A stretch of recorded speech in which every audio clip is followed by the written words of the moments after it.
Everybody, and welcome to the Board of County Commissioners check-in for July 30, 2020. And by way of introduction, I'm John Hutchings, the chair of the board. We also have Vice Chair Commissioner Ty Menser and Commissioner Gary Edwards in the house. We've got County Manager Ramiro Chavez and Assistant County Manager Robin Campbell. And I see a host of others to include John Thunheim, our County Prosecuting Attorney. And so, Ramiro, do we introduce everybody else? Because there's another host of people I can see, but maybe I can't see, perhaps. Yes, Shelley Slaughter, we have Marianne Clear, we have Larry Jefferson, we have Marianne O'Garrow, Carrie Hennen, Thomasina Cooper, and let me see, I can read the name. And this is Brendan Cox. I don't recognize him, but I'm sure he's going to be introduced here shortly. All right. And for those that want to join via conference call to listen in, the phone number is 360-252-9020, and the PIN number is 1234. So we're going to talk about the LEAD, L-E-A-D grant, and that'll be spelled out for you, and then other various commissioners' items. And this is scheduled for an hour, I believe. That is correct. Okay.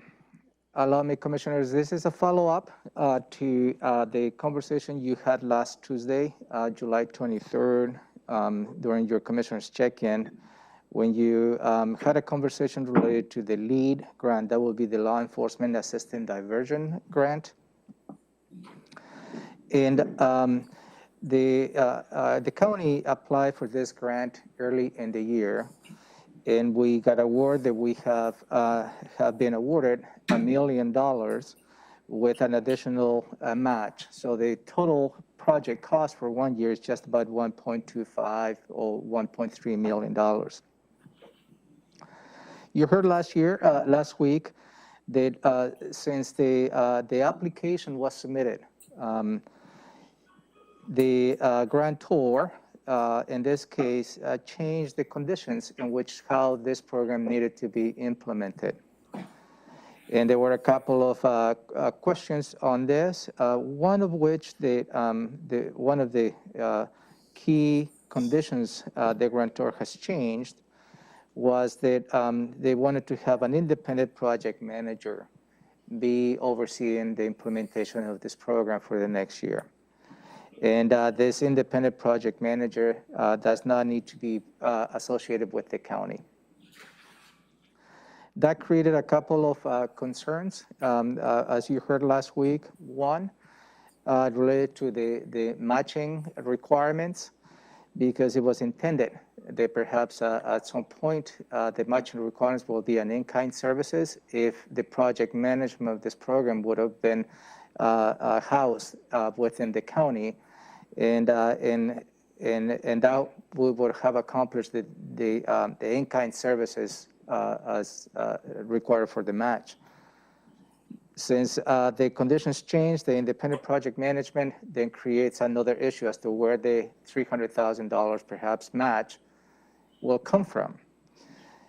As a result of that conversation, the commissioners asked whether the money can, the required match, that in fact goes to a third party project management, can the treatment sales tax can cover the requirements of that match? That's the questions you left, and I believe the staff is ready to answer those questions. Okay. Also, there was a conversation with the sheriff. I believe he's trying to get in. We'll let him in as soon as I see him. In terms of the response time, and and I believe you heard from the sheriff, so his concerns are going to try to paraphrase his concerns until he can join us today. It was if a sheriff deputy make a stop on the far reaches of the county, then the way is stated, if an independent project manager managing this particular aspect of the business, the sheriff deputy will have to stand there until that individual arrives to the scene and do what they need to do. So it was a concern as to how much time perhaps the sheriff deputy will have to be waiting until that happens. So those are the highlights, I believe, on your conversation last week.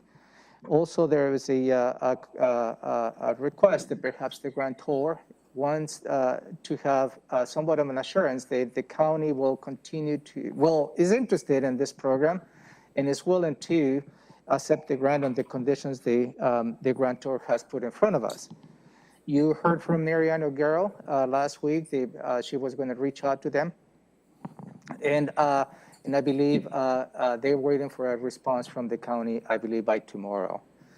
Also, you asked if there is any additional data the National LEAD Support Group can provide to today, so you can broaden your perspective and provide direction. So I'm asking the commissioners this morning that, in fact, to provide direction at the end of this briefing, if the county is interested and willing to accept the grant on the conditions that have been laid out in front of us. That's the background. Thank you. Is Prosecutor Thunheim, are you going to pick up the next lead? No pun intended, with this conversation. Well, I think that's a good, summary of where we're at. I'm actually interested in hearing more from Marianne about her latest conversations, if any, with the representatives of the HCA. But I can say we remain interested and committed to try to see if we can get this project to go forward. And Sheriff Snaza just joined the meeting. Okay, thank you. And Ty, did I see your hand up? That was me, Commissioner Hutchinson. This is Larry Jefferson. And I just wanted folks to know that I was able to get Brendan Cox to participate in this meeting. And he is from the National LEAD Bureau. And so he's graciously available here to answer any questions that you would have. So I would let him make any introduction. So when you're ready to hear from him, I just wanted everyone to know that he is on this call. Thanks. Good. Appreciate you bringing that as a resource. Go ahead, Brendan. Why don't you introduce yourself, please?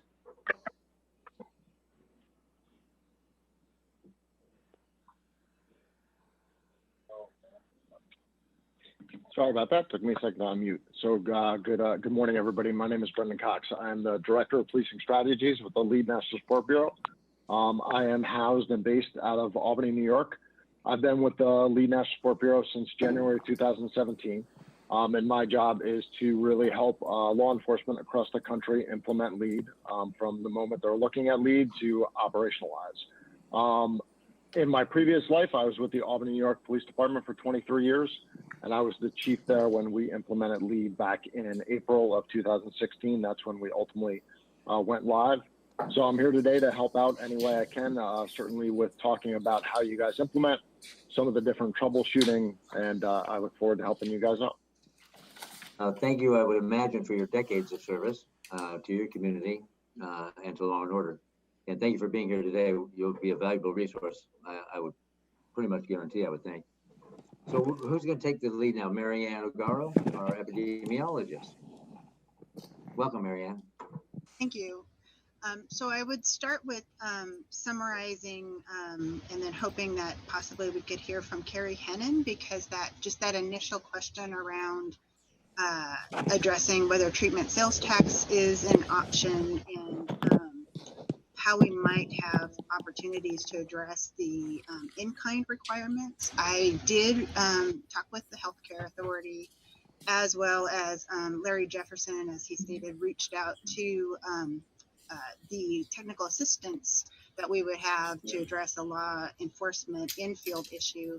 What I was told, just so you know, 1 million from August to next June is the budget figure. That is your maximum.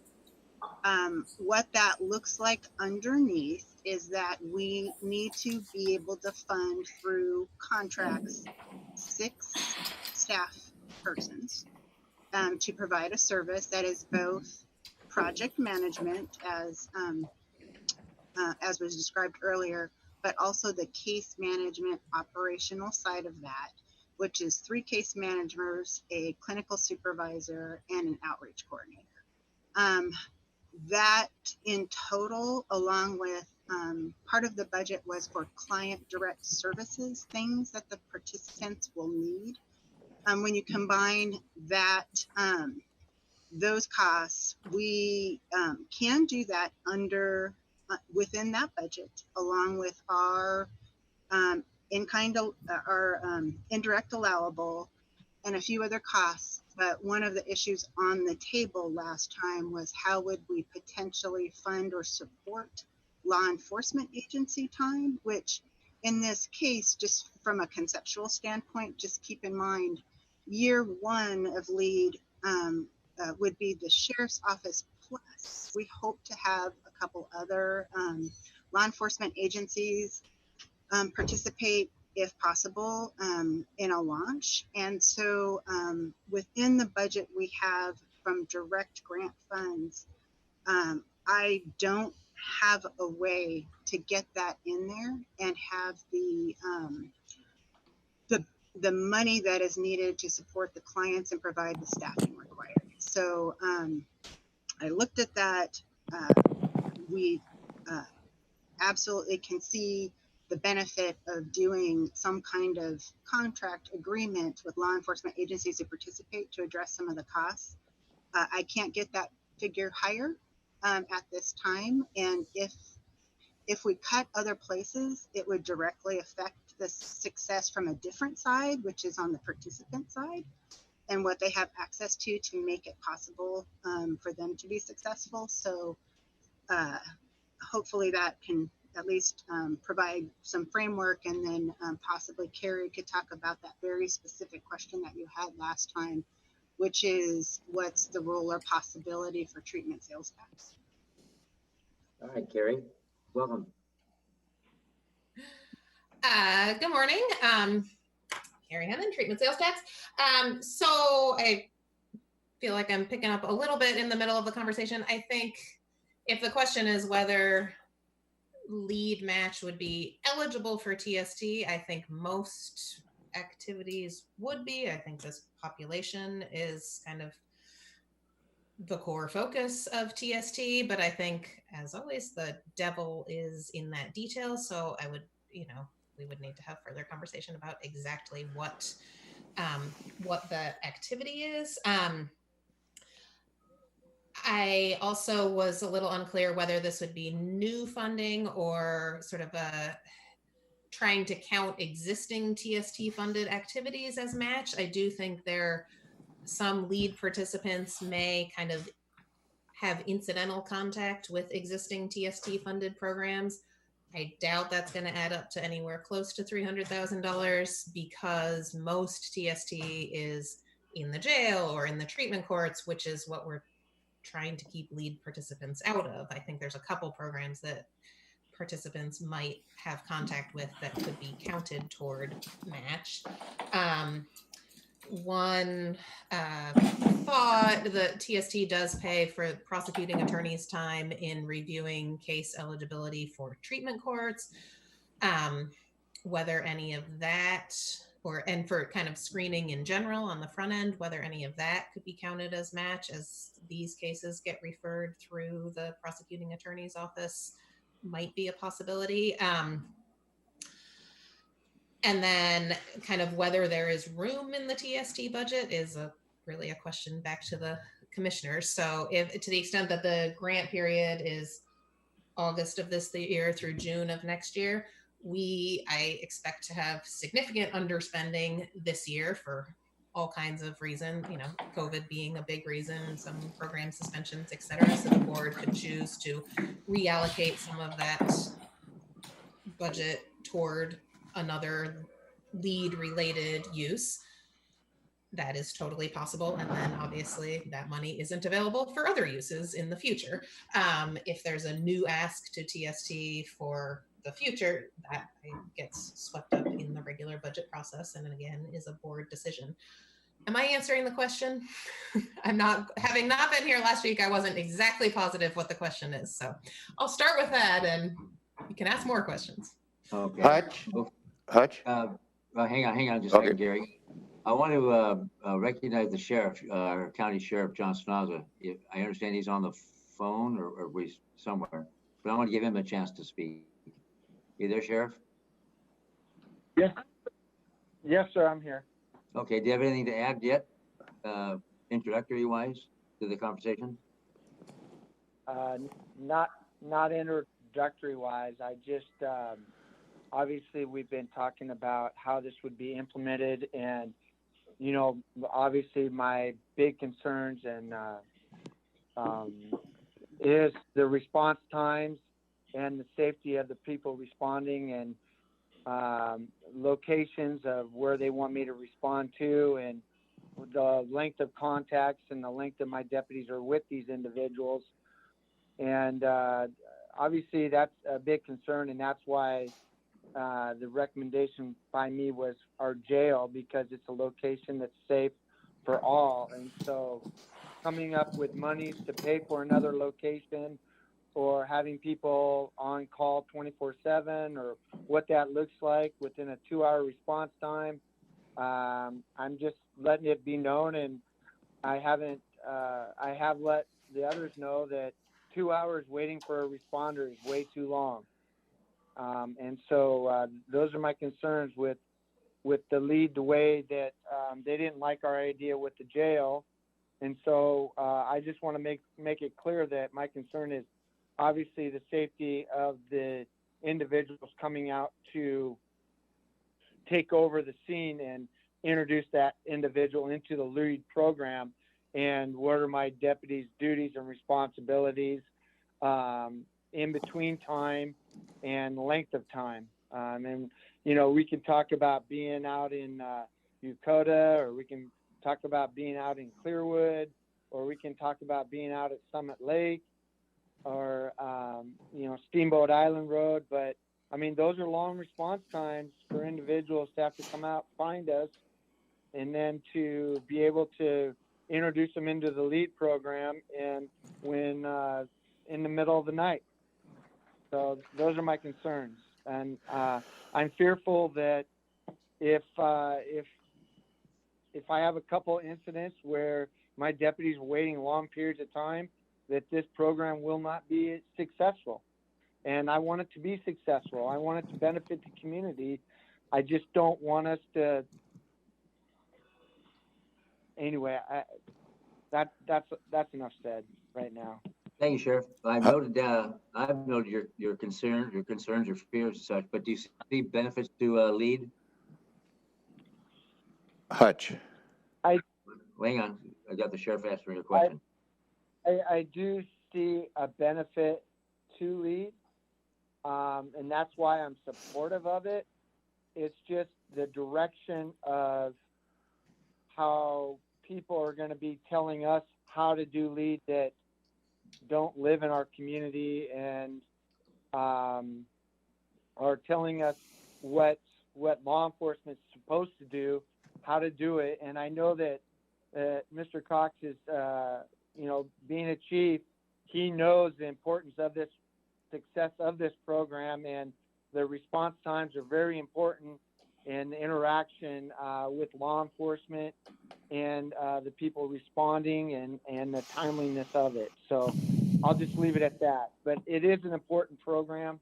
I just want to make sure it's successful, and that success is built around it when we start it. Thank you, Sheriff. Commissioner Edwards, go ahead. Yes, I guess I want to take just a moment to make sure. I want to thank Larry Jefferson for bringing Brandon aboard on this issue, but I am very concerned, it sounds like, as is the sheriff, about this whole ability to respond. And I know the Eastern Seaboard and the counties in those jurisdictions are so much smaller than what we're dealing with out here in the western United States. And so when it comes to safety of the officers or of potential folks that are going to be involved in treatment, we don't have today, we don't even have one officer per 1,000 population served in the county. So we don't have one deputy. We're under one deputy per 1,000. I don't know what it is. It's about almost a half a deputy per 1,000 probably is what it pencils out to. And I want to make sure that we don't spin our wheels and push ahead like we're going to do something and we've got barriers to success in place that we can't overcome. And that's where my problem is when officers don't even have cell service, let alone treatment people don't have cell service out in rural America, and we can't bring the suspect or the subject to a location to be dropped off and left. Our officers, we're like every other agency in the United States. We don't have enough officers. Now we're talking about cutting funding for officers. If we're not able to make the commitments that are needed to make this program successful, and I do think Larry pointed that out at our last meeting very well, that there's no point in actually getting into it. Now, if we could get the municipalities to participate up front, and then maybe we would be able to get something going out in rural America. But the way it was explained to me in our first meeting about this, we were going to have that officer sitting along the road in his patrol car with the suspect for a long period of time, oftentimes. And then we have a priority one call come in, and that officer happens to be the closest officer, and he's 3 or 4 miles away, and the next officer's 25 miles away. We can't have him sit there and not do something with that guy. Now, what are we going to haul him around in the patrol car? I don't know, but we have to have some assurances that if we can't meet the requirements as laid out in accepting the grant, I mean, I want to do it too. I want to make sure it's successful. But on the other hand, I don't want to give any false impressions that we're the same as we are in a small county in Georgia or something. So I don't know if this question goes to Brandon, and thank you for joining us, or who could answer that. But if we can't come to some conclusion that we can make exceptions, then why are we moving forward? And so I guess that's the commitment I need to hear first before we spin our wheels too much. Commissioner Menser, do you have any comments or questions? I just think that Mr. Cox I had questions last time about, how are other jurisdictions handling this across rural areas? And thank you so much to Larry for bringing Brandon. I can't imagine that he's not the best person maybe in the nation to answer this question. So I'd like to hear from him. If we're going to jump over the match issue and get to the response time issue, I'd like to hear from Mr. Cox. I would too, but first I want to ask Shelley. Did I see your hand go up at all, Shelley? No? Okay. Go ahead, Brendan, if you don't mind answering some of these concerns that have been addressed. Thank you. No problem. And they're all extremely valid concerns, by all means. So first of all, we're in about 60 jurisdictions across the country, and we have learned a lot of lessons. And we're in cities, we're in suburbs, and we are in rural areas. I actually looked up a couple of the populations and a couple of the square miles just to give you guys an idea. A couple of places like New Mexico, we're in Rio Arriba, which is 6,000 square miles with 39,000 people in the population. Alamosa County, Colorado, which is 723 square miles, 17,000 people. And then if we look at if we look at Thurston County and compare it to Albany County, New York, which I understand that when folks talk East Coast, West Coast, like, we always look at the cities, and I'll use New York City and Seattle as the two. Just like you guys probably look at Seattle and think you're about as far apart from Seattle as you can be. In Albany, we look at New York City the same way. I'm 150 miles north of New York City, and I might as well be on another planet. So the Albany County is about 300,000 people in about 533 square miles. And you guys are about, I think, 255,000 people and 774. And I will tell you that in Albany, we're still only doing it in the city. We're getting ready to expand countywide as soon as we get some more funding. And I'll tell you, we're gonna have to deal with the same issues you guys are dealing with, which is that, hey, somebody's in the middle of nowhere. They might not even have cell service. How do we get that person to the case manager in a timely fashion? Because we can't wait 2 hours for that to happen. So what we need to do is we need to build flexibility, number one.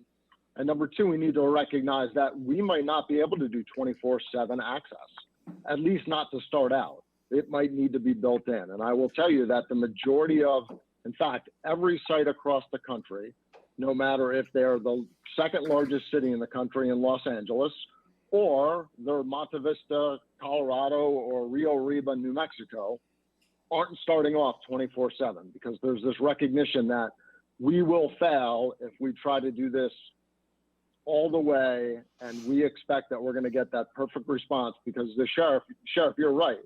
The moment that we don't respond to a deputy or to an officer, they're going to go, I'm not doing this. I got told about this program. I was good to go. And then I made the phone call, and 3 hours later, I'm still sitting here with this person and no one is showing up for me. So I'm not going to do this ever again. So what we need to do is we need to figure out and build parameters, and based really a lot on what you guys know, your knowledge of your county, of your area, to say what are the core hours that we should start out, recognizing that we want to eventually build capacity to get to 24/7. And then what is the flexibility we need to build in to make this work? So it's not all just one thing. So I will give you my experience in Albany, and Albany is 24 square miles. So I could get from one end of my city to the other in 20 minutes.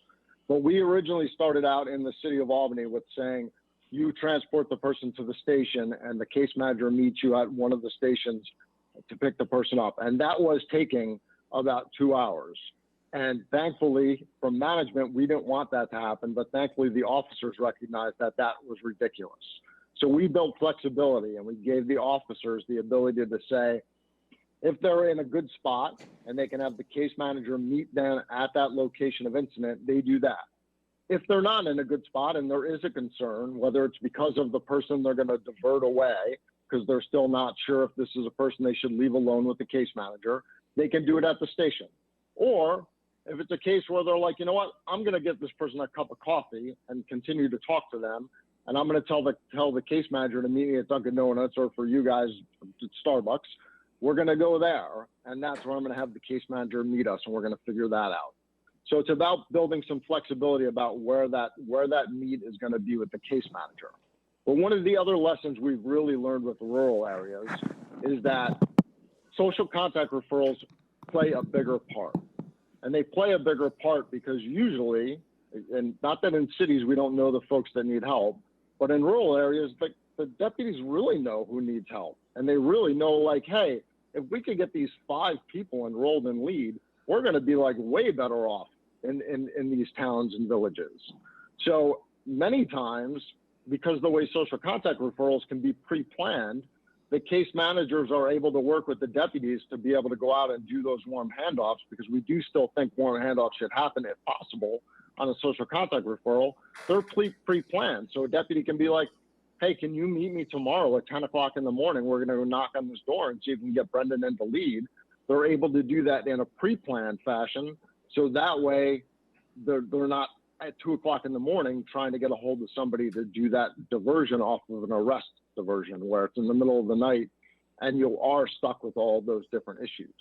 So to me, it's really about it's about flexibility no matter where you are, but especially when you're in a circumstance like you guys are with a rural area, you're not sure where the case manager is going to come from, to build that flexibility in. And sometimes it is also going to cause a deputy to say, I'm going to wind up having to arrest this person tonight, and I'm going to refer them in tomorrow. I'm going to do a social contact referral. And that's where the prosecutor's office comes in play about being a partner here, of recognizing that if we were at capacity, if we had 24-hour,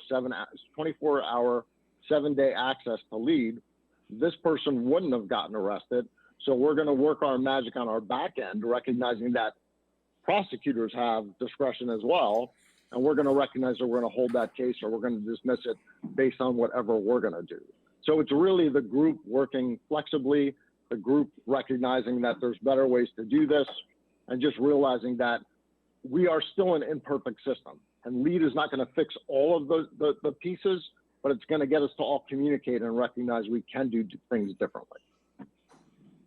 Real quick, I don't know about you guys, but it looks from my Zoom that the sheriff had dropped off, and I really wanted him to hear everything you just said. Is anybody else seeing that the sheriff not present anymore? I never saw him from the beginning. Yeah, no, he's not here. I had him, but early on in Mr. Cox's comments, he fell off. If there's any way to text him, I don't have his information to see if we can get him back online.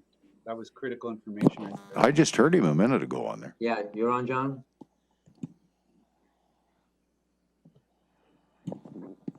Sugar, okay. Let me see. John, are you texting him or would you like me to? I'm not.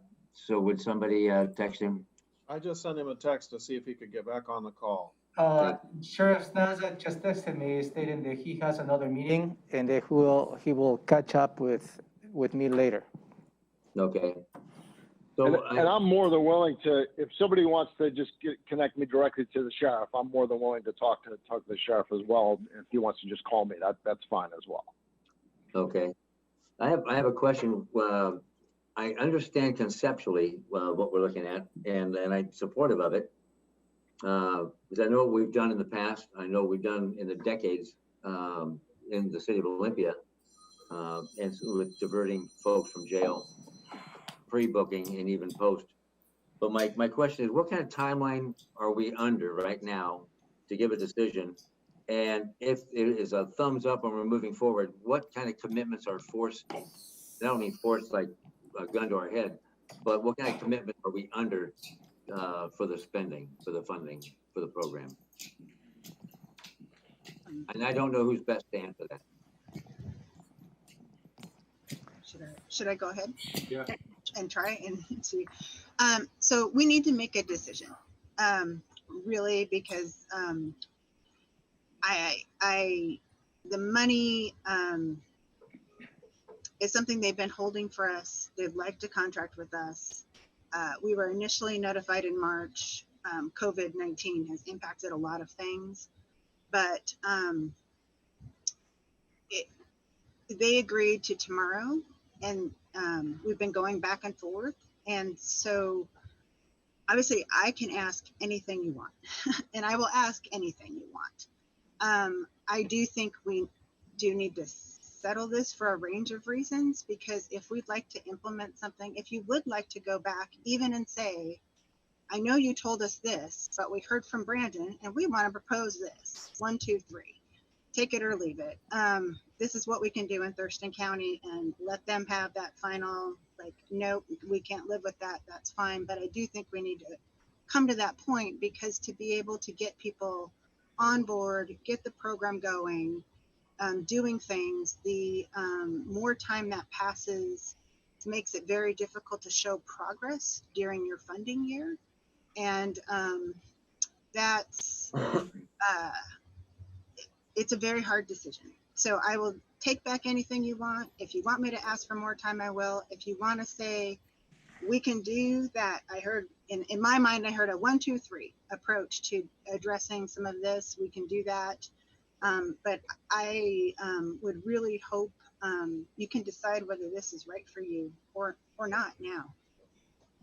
So my question though is, and I get that, so the decision is imminent. It's because I think they wanted it a week or so ago. Yeah. And been holding off for us. And I'm going to defer to Chief Cox, and that is regarding, as you did in Albany, it started with the cities and hasn't gone out rural yet. So if we sign up, or if we do this, I don't want to, because using the sheriff's terms, he said his concerns, he has concerns and he's fearful. But he also said that he's supportive. And so if we accept this and move forward, is he going to be forced, or are we working with the cities, the local jurisdictions? And I don't see the local jurisdictions at the table, or are we forcing it upon them? So I don't know who's best to answer that. If I could step in on that question, I have been working with the City of Olympia and their Familiar Faces program. They are working they received additional funding for peer support, and so they're willing to work with us and lend their their expertise for what they've learned. They won an award just within their first year of operation, but what more importantly, what they've got is they've got officers who have seen the results, where they focused on some of the things that Brendan Cox said, where they focused on a list of people and had the peer support people establish relationships with those folks. And some of these folks they thought would not make any change at all. And to see a process over a year where there is change, where there is people getting into housing, and where these people can be moved off that list so someone else can get on it. So we've got that rolling. The thing that by taking this leap of faith forward, it solves some problems that that we had before. Marianne has talked about the 3 peer support individuals that we would get, or case managers, I believe, that we would get with this program. We didn't have that before in our LEAD program with people that were dedicated. And so this has made, wherever you get peer support, it's made a difference. It's made a difference in our True Blood, which they go around the nation now. It's made a difference with Familiar Faces. They're going around the nation now. They just went and talked in Portland. So because I participate with them, I have been on other LEAD phone calls where they're providing technical assistance to folks so that they can ask questions. So they're not going to leave us in a lurch about what we need. And the last thing I want to say is that this is officer driven. This is officer led. It's just another tool. It's like picking up the Swiss Army knife and there's another little buckle there that's called LEAD, and they get to add it in, and it's for them, which will be for us. So I see this as a kind of a no-brainer as far as a decision. We're not going to be penalized for trying to start this up. So, I believe that we can get those we can get the others to participate in this program because they've seen the success that Olympia's had with doing it. Thanks. And conceptually and philosophically, I agree with all this, but there's always a fiscal note. And so I'm going to go to Robin Campbell. There is always a fiscal note, and that's not what I'm going to speak to because I think we can figure out the money. I'm going to speak to the policy decision. And I think that this is a great tool. It's important. And I hope we can find our way to yes. But I also think we need to do that with our eyes wide open. And so one of the things I heard about last week was we would be required to maintain fidelity to the model. And while what Mr. Cox is talking about sounds great, it's my understanding, and I'm going to turn to the public health folks to tell me if I just totally heard this wrong, but it's my understanding that the type of flexibility that you're talking about, we already talked to with the funders, and they have already said no, that we cannot have that type of flexibility. So we need to know what we're doing when we say yes. So that's what I was asking about, the commitment, if we do this. So what commitment are we committing to? So I guess it was my understanding that the funders said you guys couldn't use the jail as the diversion point. And if everybody misunderstood me, I certainly am not saying use the jail as the point of diversion. My flexibility that I'm talking about is the fact that the diversion of that warm handoff could be at the point of incident, or it could be at a neutral point, or it could be at a station. that is all within the fidelity of LEAD. So I guess, without having the benefit of one of the Washington folks on right now, but that's certainly, everything I've spoken about is within fidelity of LEAD. So perhaps our public health people can tell us what our funder is requiring. So we went back with an alternative possible community-based location, in part to address those specific issues that the sheriff raised and other people have raised. They said no. They said infield response. They, in part, are driven by an RCW that specifically discusses that as a component and 24/7. We had said when we proposed an alternative community location that our goal was to move towards infield and work things out. So when Robin says that that's the way the documents back to us are written, that they are expecting that in Thurston County, Washington, that we would have to show up wherever that incident is occurring. What I would assume they would say no, but nothing would prevent us from saying when the situation at that site states otherwise, which is kind of how that was framed in this call, that this is not the best, safest, most appropriate, and then social referrals, that concept of an officer can refer someone because they know they might be appropriate, totally separate from that. But when we're talking field-based response, it's possible I could ask about that as whether that's a stepping stone that they would consider given our situation. John, I'm sorry. Go ahead, John. Well, I just wanted to say that I'm really glad that Chief Cox is here to kind of talk about it because he's really, the experience and authority right now from the LEAD Technical Assistance Group on how to implement this in law enforcement. I heard HCA also talking about infield response, but I don't think I necessarily heard them say that couldn't be at a safe location that is still quote unquote in the field. It may not be the place of incident, but it's still an infield response. At the end of the day, to me, it seems like HCA is being very, very deferential to the LEAD National. And so as long as LEAD National and fidelity to that anticipates the possibility of an infield response to a place that's safe by mutual agreement of the officer and the case manager, then I don't think we need to worry too much about the safety piece of it. We still have to obviously be very cognizant of the timeliness of the response. And I'm not convinced that we can't do that.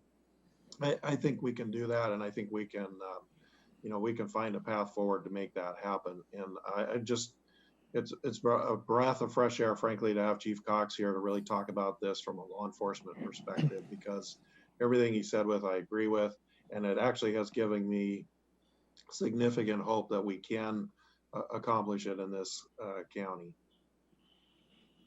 So what I want to do, since we're kind of running out of time, I have a question for Robin, then I'll circle back with the commissioners. And that is, I think I heard you say money's not an option, Robin. Never say that money's not an object. What I said was, I'm sure we can figure it out. I would like to see the financial information from public health. I've not seen that.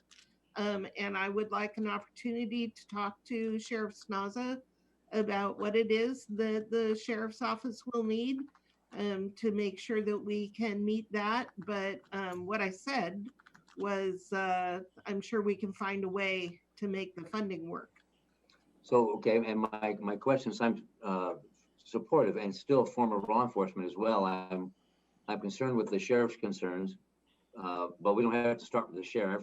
And as Chief Cox says, it's not going to be 24/7. That's pie in the sky with his staffing levels.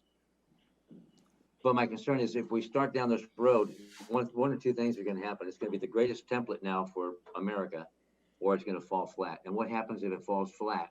I just wanna be prepared. You plan for the best and prepare for the worst, right? So what happens if 6 months, a year down the road, are we on the hook for anything? Is there any liability? Even if Olympia picks it up and starts to run with it, and Tumwater, Lacey, whomever, are we in good hands that way, by picking up the ball? And I don't know who can answer that.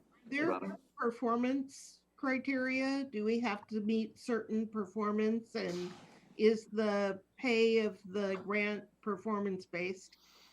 No, Yeah. we would get the money either way. Okay, so what we're on the hook for is to try to make it work, and if it doesn't, they would not pay for any more. Okay, thank you. Commissioner Menser, do you have any questions or final comments? I guess, Larry called it a leap of faith, and I think it's a leap we have to take. All the criminal justice research that I have read, articles and books, and it's been considerable over the last few years, suggests that this is the direction that we need to be going.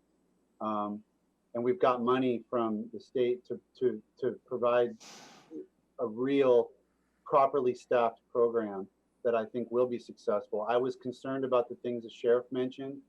Robin's saying we can figure out the money. The prosecutor's saying we can meet the response time issue. The flexibility described by Chief Cox gives me more confidence in that. I would like to take him up on his offer to call Sheriff Snaza directly today, if possible, because I'd like the sheriff to hear. I want his full buy-in if we can get it, and I mean we need it. And I'd like him to hear a little bit of the background that he missed, I think, when he dropped off the call. So I would love it if we could connect those dots. But otherwise, I'd like to see this move forward. Thank you. Commissioner Edwards. Yes, I'm a bit concerned that apparently someone has been talking about this since March.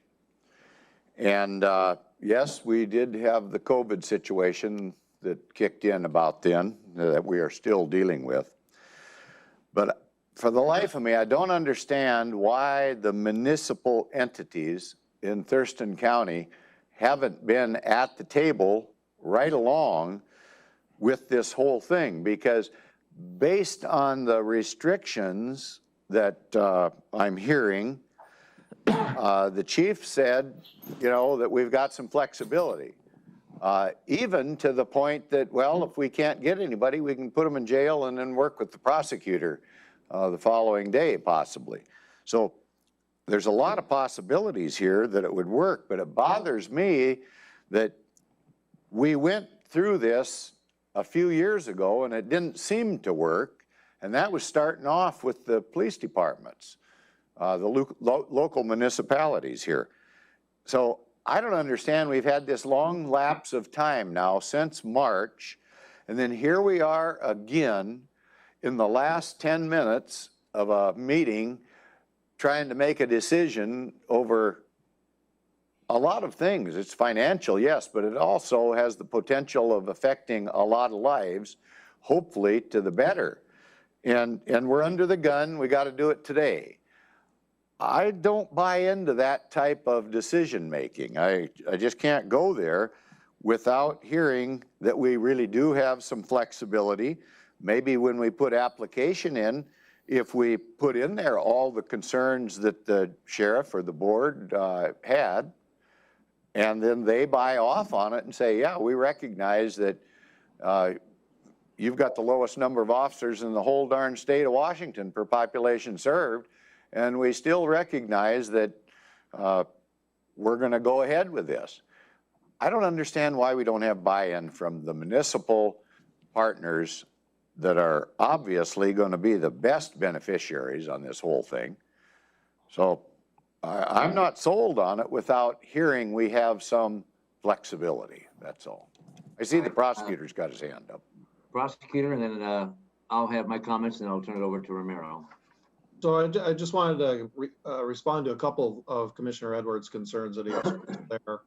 One of the primary reasons why this evolved the way it did is because Shelley and I and the sheriff were the three original partners that decided to come together to move forward with the proposal for this grant. So it was because we were the three drivers of this that it evolved the way that it did. But I'll tell you, Commissioner, that I've been communicating with the cities, particularly the chiefs of police, throughout this process.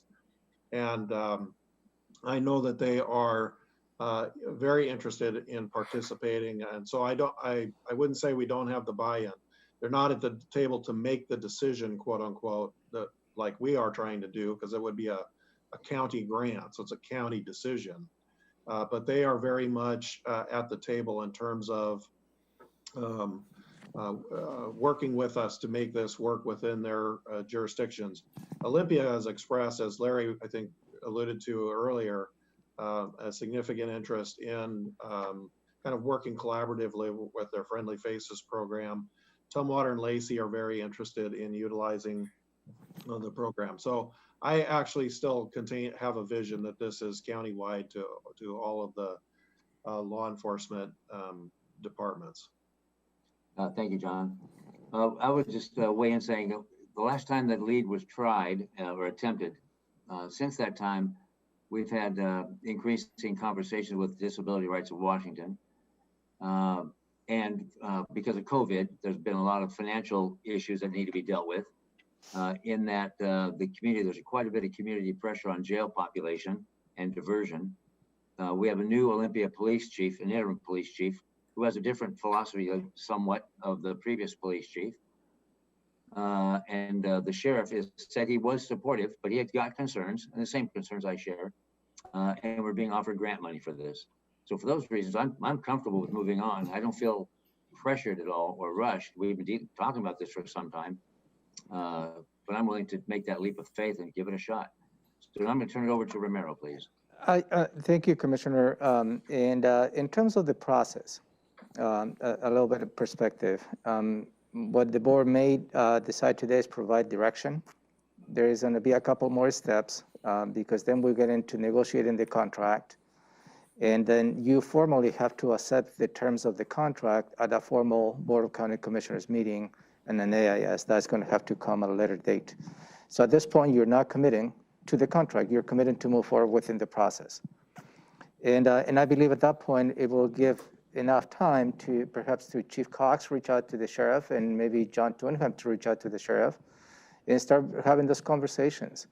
And maybe when you get to the point of actually formally approving the contract and accepting the grant and the conditions of the grant, then hopefully some of the questions that have been placed today may be answered.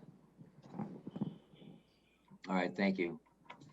Mary Ann Claire, you have been quiet the whole time. Do you have anything to add? I just want to give you time. Thank you, Commissioner. All of my questions have been answered throughout the meeting, so I haven't had a need to ask them. I thank Chief Cox for being here. He answered several of them. Good, thank you for being here, Mary Ann, too. Chief Cox, thank you very much for joining. And Larry, thank you for bringing Brendan in. I appreciate that. So right at this moment, right now, are you looking for thumbs up? Yes, I would like to hear from the board if you're your willingness or not to continue with the process. So eventually this will come to you as a formal AIS on a board meeting for you to execute the contract of the grant. Okay, there's one thumb. I have a condition. Okay, is that sideways? No, it's not sideways. The conceptual philosophy behind this, I'm very much in favor of. But I want to make sure that we have the flexibility as brought out by all parties today on if we have that flexibility or not. If we don't, I don't see it going. But if we do have that flexibility, then yeah, I think it could start with the municipalities and we could pick one off here and there out in the county that would make it a successful program. So I'm in favor of the concept, but only if these concerns are satisfied in your negotiations with the granting agency. So is your thumb up with the preside? Yeah, yeah, or down? move forward to see what we end up with on that, but I'm not gonna sign up for something that looks like it's just doesn't have the flexibility and we can't do it. And we're continuing to question whether or not law enforcement can wait that 2 hours out there on the street. We don't have cell service, all the things that Chief Cox brought up. So thank you for that. Did you have one more thing, Ty, or no? Just my thumb is strongly up and I have to drop off the call. I apologize. I have to be on another call in just a minute. Thank you. And I've got to make a 10 o'clock appointment downtown. Thank you all very much for joining, and we will talk to you again soon, hopefully. Be safe. Take care, everybody.